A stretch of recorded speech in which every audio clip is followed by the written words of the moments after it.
Okay, sige, engineers and students, dito naman sa video na to, isi-solve na natin inductance pa din ng transmission line, three-phase, pero nakabundled na yung conductors, no? Two bundled conductors. So, balikan lang ulit natin for the three-phase transmission line, we have this formula for the inductance, di ba? 2 times 10 raised to negative 7 ln of GMD over GMR. So again, take note natin, three-phase, and at the same time, we are considering bundle of two. No? So solving for the L, lista natin yung formula. So for the three-phase, we have 2 times 10 raised to negative 7 ln of the GMD over the GMR. And then the unit is Henry per meter. And take note, no, since we are now considering a bundled conductor, ito na siya. Balikan natin. Nag-iiba na yung formula ng GMR, di ba? And na-discuss naman na natin to sa separate video. So for two bundled conductors, we must consider these.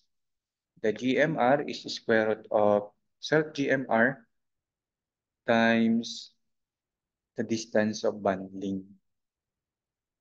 So ang pinaka-GMR natin dito is square root of the self-GMR and then i-times natin yung distance of bundling. So ayan, pakita natin ngayon yung sinasabi ng problem. So we have two bundled conductors, 30 centimeters spacing in the bundle and 5 meters naman between adjacent phases. So ito yung each phase ng ating transmission line. Ayan. So each pase dalawa. Ito. Dalawang conductors daw each phase. And then ito, syempre ipakita pa natin sa tatlong pase. So ganito ngayon yung configuration ng transmission line natin. So ulitin lang natin, no? Each phase sa bundle merong 30 centimeters distance. And sa adjacent phases naman natin merong 5 meters. So dito sa unang magkatabi, 5 meters. Dito, 5 meters. So para kapag titingnan na natin ngayon yung dalawang dulong line, yung dalawang dulong faces natin, makikita natin na 10 meters, di ba yung distance nila sa isa't isa. Kasi di ba kapag three-phase, kailangan natin ng tatlong distances, di ba, ng mga pares ng phases natin.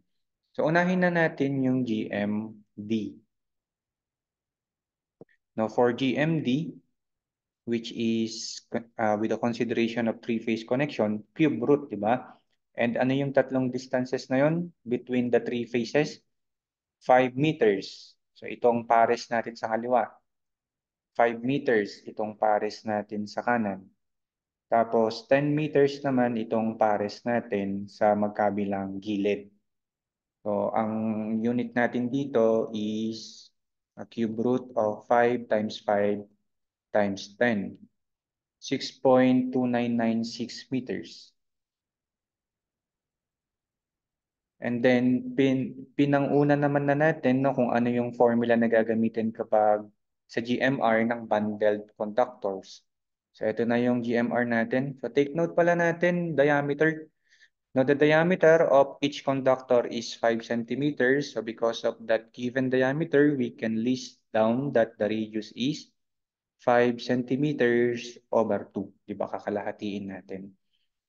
Kasi di ba kapag ipa-follow na natin yung formula ng GMR, the self-GMR is 0.7788 times the radius. Di ba? 5 centimeters over 2. Di ba? This is the radius.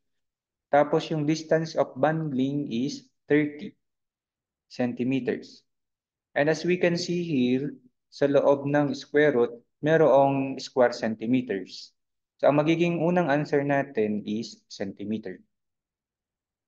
So square root of 0.7788 times 5 over 2 and then times 30. So this is in centimeters. 7.6426. And take note, di ba, sa mga problems, sa ibang problems na sinagutan nga natin, na dapat parehas ang unit ni GMD at saka ni GMR. So dito na lang tayo mag-adjust kay GMR, gayahin natin yung unit ni GMD na meters. In 1 meter, there are 100 centimeters. So siguro ipakita na lang natin mamaya ito sa ating solution na si 7.6426 ay nakadivide by 100, no? So para i-state natin that there is the conversion. Now, solving now for the inductance. So then the inductance is 2, di ba? Kasi 3 phase. 2 times 10 raised to negative 7 ln of GMD natin is 6.2996 in meters. Yung GMR natin is yung 7.6426. Take note, no, hindi na natin kinalcue kasi ilalagay natin dito yung over 100. And this is in Henry per meter. Our question is inductance per kilometer. Na-convert natin yung per meter into kilometer. There are 1,000 meters in 1 kilometer, di ba? Para mag-cancel yung meters. So again, we can have the answer in Henry per kilometer. The 2 times 10 raised to negative 7 ln of 6.2996 over 7.6426 divided by 100 and then times 1,000. Gawin natin raised to negative 3, no, so that it will become millihenry. So shift ENG, ito negative 3. So 0.8823, diba? Tama ba? 0.8824. 0.8824 times 10 raised to negative 3 Henry per kilometer or 0.8824 millihenry per kilometer. So that is the answer, di ba? 0.882 millihenry per kilometer.